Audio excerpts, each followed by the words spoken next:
Hi, boys and girls. Today we are going to talk about the author giving a message in a story. So here we have the book Jamaica Tagalong, and it says, "What do you think the author wants you to learn about this story?" So I'm going to read you a few pages from Jamaica Tagalong, and I want you to think about what is it that the author wants us to learn from this story. So here we go. "I almost made it," Jamaica shouted. "Can I be on your team, Ozzy?" "No. N-O, Jamaica. I told you not to tag along." "It's not fair. You let Maurice play." "We need two on a team. Why don't you go play on the swings and stay out of the way?" Later on in the story, we see Jamaica decided to play in the sand, and it says, "Jamaica sat down in the sand and began to dig.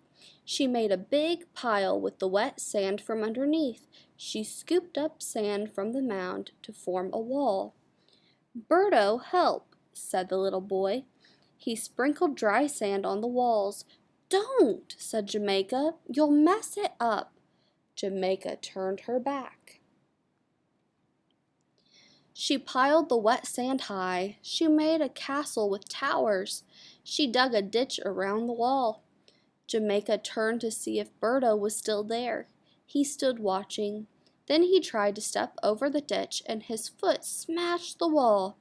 "Stay away from my castle," Jamaica said. "Birdo," a woman pushing the stroller said, "leave this girl alone. Big kids don't like to be bothered by little kids." "That's what my brother always says," Jamaica said. She started to repair the castle. Then she thought, "But I don't like my brother to say that. It hurts my feelings."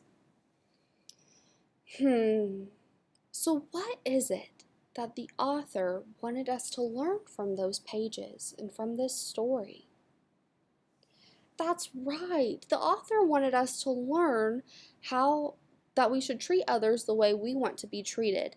So the author uses what Jamaica says and does to help teach us that lesson and give us that message. Let's take another look at a different book. This book is Now One Foot, Now the Other. And we are thinking, what do you think the author wants you to learn about families from this story?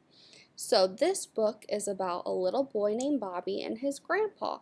So we are talking about families, and I'm going to read a couple of pages. It says, "Bob was the one who helped Bobby learn to walk." "Hold on to my hands, Bobby," said his grandfather. "Now one foot, now the other." And remember, in this story, later on in the book, Bob, or Bobby's grandpa, he gets sick and he stops being able to speak correctly. He had to spend a lot of time in the hospital. So Bobby spent a lot of time with Bob trying to help him get better. And then at the end of the book, we can see it says, "Then Bob stood up very slowly. 'You, me, walk,' said Bob." Bobby knew exactly what Bob wanted to do. Bobby stood in front of Bob and let Bob lean on his shoulders. "Okay, Bob. Now one foot." Bob moved one foot. "Now the other foot." Bob moved the other. So what was it that the author wanted us to learn about families in this story? Remember, when Bobby was a baby, Bob helped him learn to walk. And then throughout the book, whenever Bob gets sick, Bobby helps Bob learn how to talk again a little bit. He's getting better. And now he's helping him learn how to walk again. So what could the message be? That's right. Family members help each other in times of need. The author uses what Bobby's grandfather and Bobby do to give the message that family members should help each other when they need it. And one last example, we are going to look at the book called Going Places. And in this one, we are thinking, what do you think the author wants you to learn about in this story, and what is their message? So let's go ahead. This book is about two friends and classmates who get a kit to build a go-kart for this go-kart race, and everyone in the school gets the same exact kit. Okay, so let's get started. It says, Raphael hammered, glued, nailed, and assembled his kit.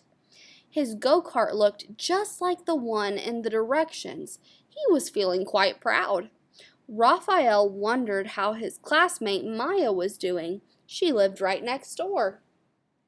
And a little bit later we see Maya, and we can see right here Raphael's looks exactly like the go-kart. But next we're about to see what Maya's doing. The next morning, Raphael checked back in to see how Maya was doing. Wow, what is that? He asked. Maya grinned. You like it? Raphael responded slowly. Yeah, extremely cool. But, Maya, there's just one little problem. That's not a go-kart. Maya smiled. Who said it had to be a go-kart? Raphael was confused. The set of instructions inside the box were for a go-kart, but then again, they didn't say it had to be a go-kart. They looked again at Maya's contraption. After a moment, he grinned. I get it. Hey, Maya, I really want to win this race. The instructions never said we couldn't team up either.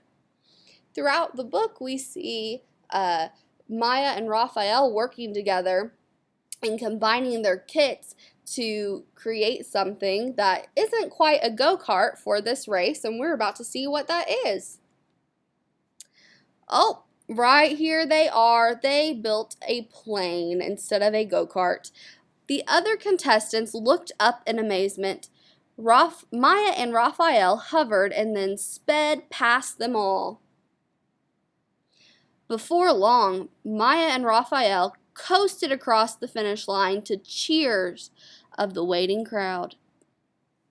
So we can see that with thinking outside of the box, Maya and Raphael won the race. So what is it that the author could be trying to get us to learn from this story? What's their message?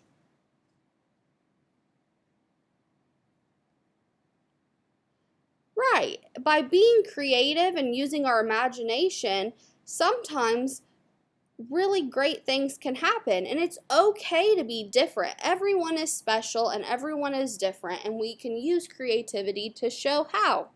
So as you read today, I want you to think about the author's message in the book that you are reading. Think about what the author wants you to learn from reading that story.